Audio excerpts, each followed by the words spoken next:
As you know, here at Poggle Sound, we have our own Poggle cams, which film the goings-on in studio sessions. This is simply because sometimes you get some absolute magic when people are playing live together. Also, it's good if people steal biscuits. Sadly, someone has uploaded some leaked footage of me onto YouTube, ranting and raving like a crazy man. You can see the evidence here. You come here with your fucking Eurovision Song Contest bullshit? Your fucking national costume? Stop crying! Okay, that looks like I'm some kind of freak, doesn't it? But actually, no, it was edited very cleverly. Now I'm going to show you the footage of the whole scene, and you'll see exactly why I behaved in the way I did. Hello there. Hello, grazie. I'm sitting with a lady named Majita. She's Albanian.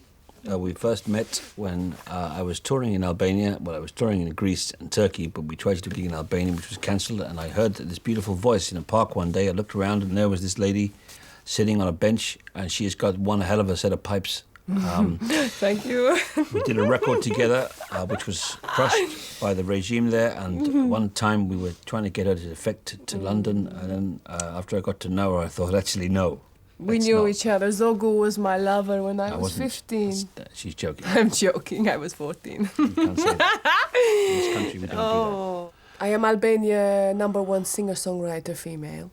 Later I'm going on the John Peel sessions. You'll have trouble doing that. I'm afraid he's dead. No. Mr. Peel dead? Yes, Peel has died. Peel is dead. Then I will go on Zane Lowe. Yeah, you get on there easy enough. Why is there a house in your neck? What is this? What are you talking about? There is a duvet in your neck. Let's just stop this. What is this? Crazy Zogu. Hi!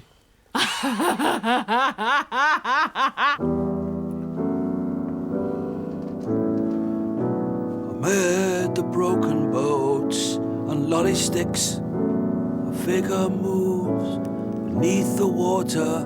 Coming #7, your time's up. Did we... Zogu. Don't stop. Beneath the broken boats and lolly sticks, a figure swims. I know you were waiting. I know you were waiting for me. Okay. Yeah, that's good fun. Now enjoy yourself. Then I'll go. Now go. No. Go. Why are you doing this to me again? I spent a month penning this track. You don't care about my music? It's my art. This is what I live for. You come here with your fucking Eurovision Song Contest bullshit. Your fucking national costume. Stop crying. Stop crying. And all this with fucking Judy Covington. Who is Judy Covington? She was in Rock Follies. She's a bitch. What is Rock Follies? A television drama about 3 girls in a fictional band. It was rubbish. Is it on DVD? No! No one wants that shit again. Come on, I've gone too far. It's okay. I've got to get you to the coach station. We bonk? No bonk. Coming #7, your time's up. As you may have heard, the lead singer of Blur, Damon Albarn, has been asked to produce the Olympic Games opening ceremony in London. I don't like to use my blogging as a platform to criticise artists, apart from Sting, but I find this staggering. I mean, I invented world music, and I was the first person to use plasticine in a video and really employ a lot of black people to sing in the background. In fact, I did submit my own opening ceremony idea to Seb Coe and the Olympic Committee. It was going to be a spectacular affair. The whole thing was going to be hosted by 2 British showbiz icons, Dennis Norden and star of Minder, Shane Ritchie. Dennis and Shane would reenact scenes from Oliver playing Fagin and the Artful Dodger. Then 1,000 Minis were going to zoom out, recreating the chase from the Italian Job, driven by soldiers injured in one of the recent wars. I'm not sure which one. Suddenly, out of the mini boots, 1,000 Dick Van Dyke chimney sweeps would appear and sing that song with the long title, Supercalifragilistic Dozy. And then 1,000 Mary Poppins would float down from the sky on umbrellas, wearing Union Jack knickers. What could be more London than that? Anyway, I won't say much more about it, as I'm worried Mr. Allburn will steal my ideas, as he has done before.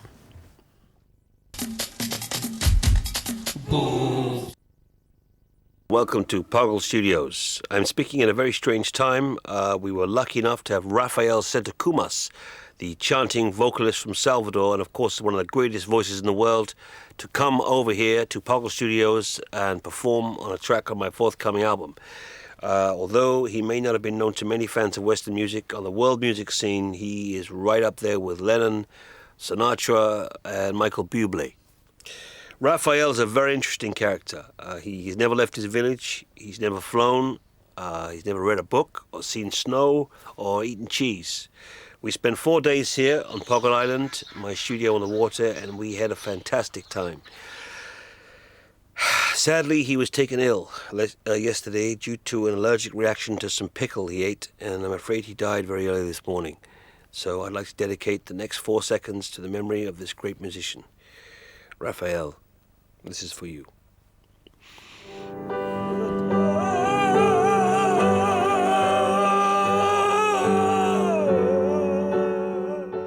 Okay, as you know, musicals are making big money at the moment.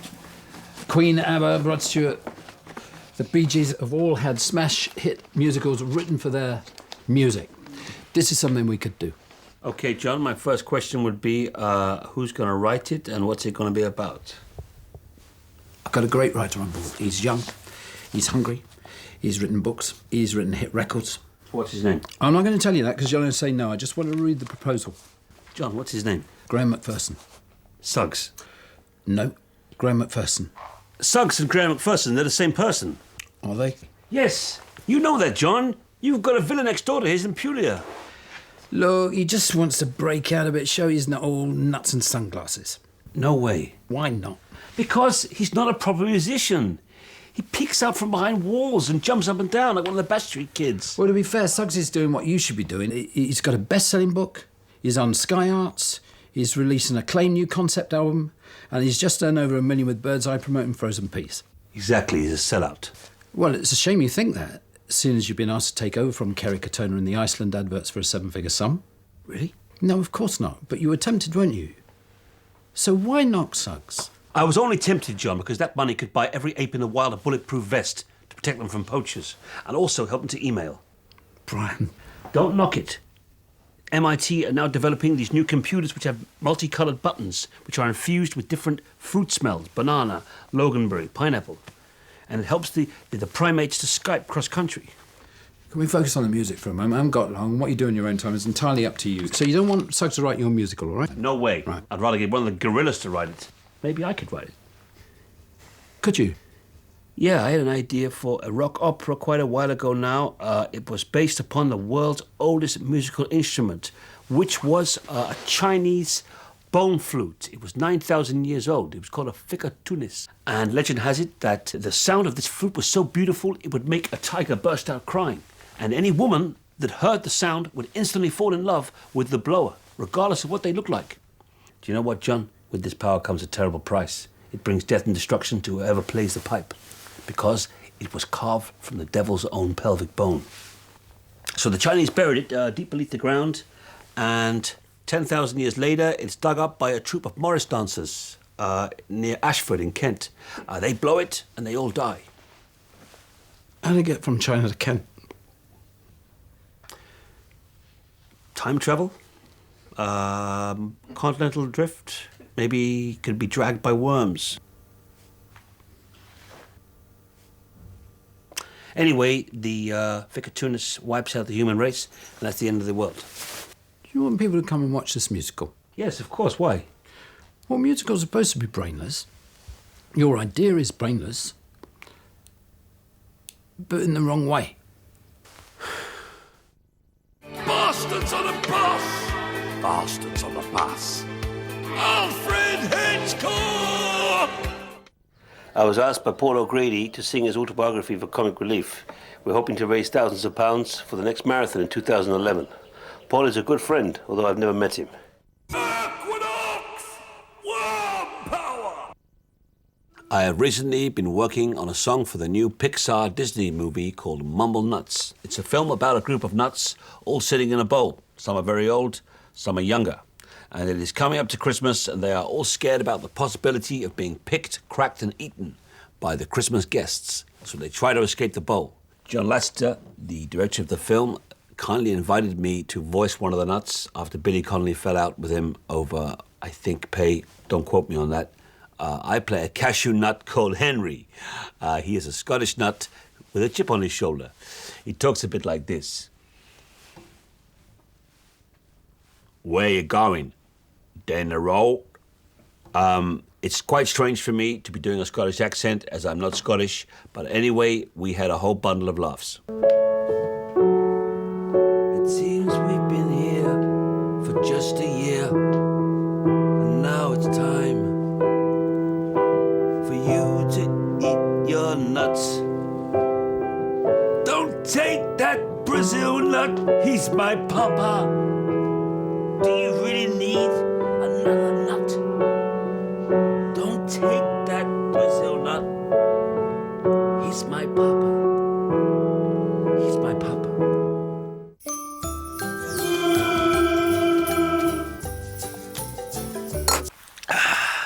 Hello there, Brian here. Thanks for logging into my noggin for my latest blogging. You must forgive me. Sue, who runs my website, asked me to record my latest webcast as live, as I've just returned from the UK Hall of Fame Awards, in which I've been inducted. Cheers.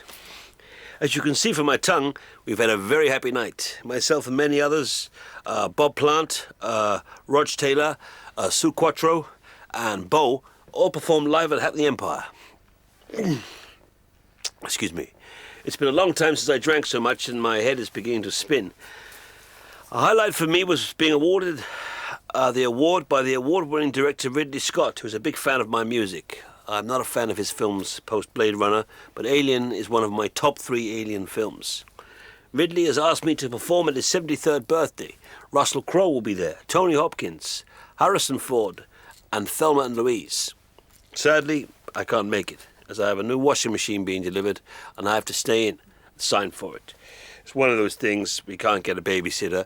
The last one logged into my computer and started sending rude things to another girl. She wasn't even good looking, but I think they were lesbians. It was great to see my old pals from Thoch at the weekend. They were inducted 3 years ago. I was asked to perform with them at the time, and as you know, I couldn't make it, as my mother was having a dishwasher delivered at that time and asked if I could stay in and sign for that too. She was on holiday. She went to Corfu. Didn't rain too much, but she unfortunately began her menopause one day, and that sort of kind of ruined the holiday for her. Till next time, this is Brian Pern.